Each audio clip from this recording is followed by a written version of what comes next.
Welcome to trending 10.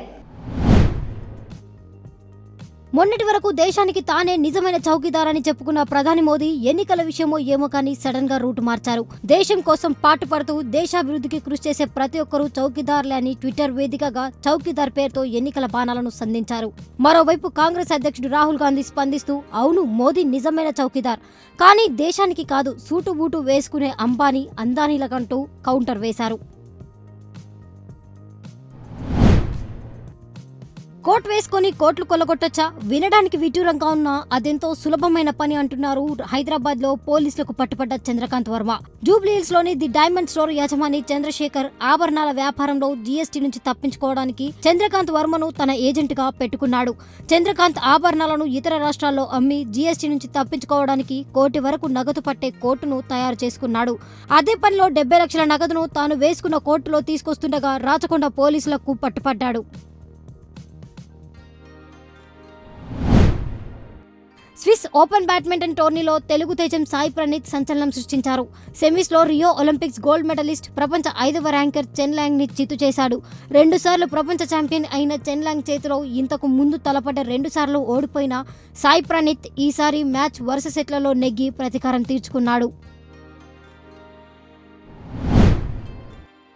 భారతదేశం త్వరలో బంగారమయం కానుందా? నిజమే, కానీ మీరు అనుకునే విధంగా కాదు. మొన్నటి వరకు దేశంలో వినియోగించే బంగారంలో ఎక్కువ భాగం దిగుమతి అయ్యేది. అయితే ఈ మధ్య కాలంలో దేశీయ రిఫైనరీల నుంచి బంగారం ఉత్పత్తి గణనీయంగా పెరుగుతుంది.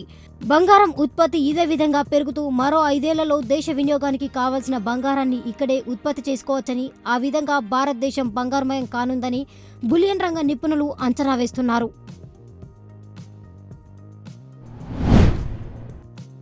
ఎన్నికల వేళ దీపావళికి 6 నెలల ముందుగానే టపాకాయలను పేల్చారు TRS working president KTR. Nalgonda parliament సన్నాహక సభలో ప్రసంగిస్తూ పుల్వామా దాడి అనంతరం వారం పాటు టీఆర్ఎస్ తమ రాజకీయ కార్యక్రమాలను రద్దు చేసుకుందని, కేంద్రంలో ఉన్న జాతీయ పార్టీల కంటే అత్యధిక జాతీయ భావం టీఆర్ఎస్కే ఉందన్నారు.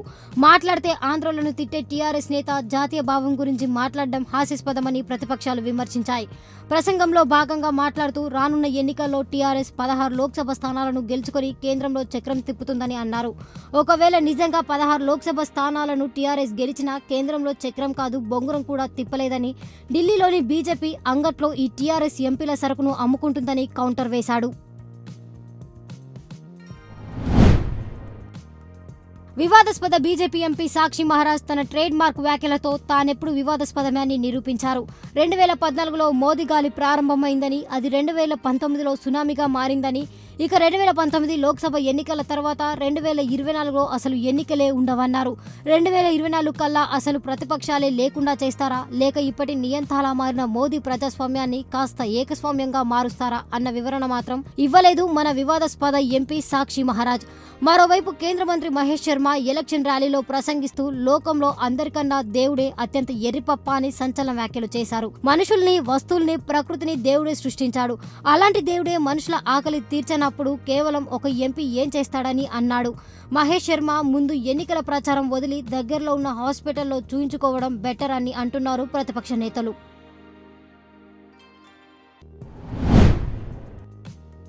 కాలేజ్లో కోర్సు పూర్తయినా ఫీజు రియంబర్స్మెంట్ రాలేదనే కారణంతో ఒరిజినల్ సర్టిఫికేట్స్ ఇవ్వకుండా విద్యా సంస్థలు తమ వద్దే ఉంచుకోవడంపై హైకోర్టులో ఫీల్ దాఖలు చేశాడు మారిచెట్టి రామాంజనేయులు అనే విద్యార్థి. ఎలాగో వచ్చే ఫీజు రియంబర్స్మెంట్ ని సాకుగా చూపించి విద్యా సంస్థలు సరైన టైంలో సర్టిఫికేట్స్ ఇవ్వకుంటే విద్యార్థుల ఉద్యోగ అవకాశాలు దెబ్బతింటాయని, రియంబర్స్మెంట్ తో సంబంధం లేకుండా విద్యా సంస్థలు సర్టిఫికేట్స్ ఇచ్చేలా ఆదేశాలు ఇవ్వాలని పిటిషన్లో కోర్టుని అభ్యర్థించాడు.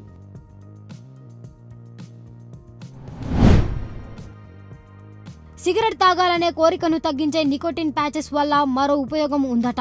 నికోటిన్ ప్యాచెస్ ని వాడడం వల్ల జ్ఞాపకశక్తి లోపంతో వచ్చే అల్జీమర్స్ ని కూడా ఎదుర్కోవచ్చని తాజా అధ్యయనంలో వెల్లడైంది.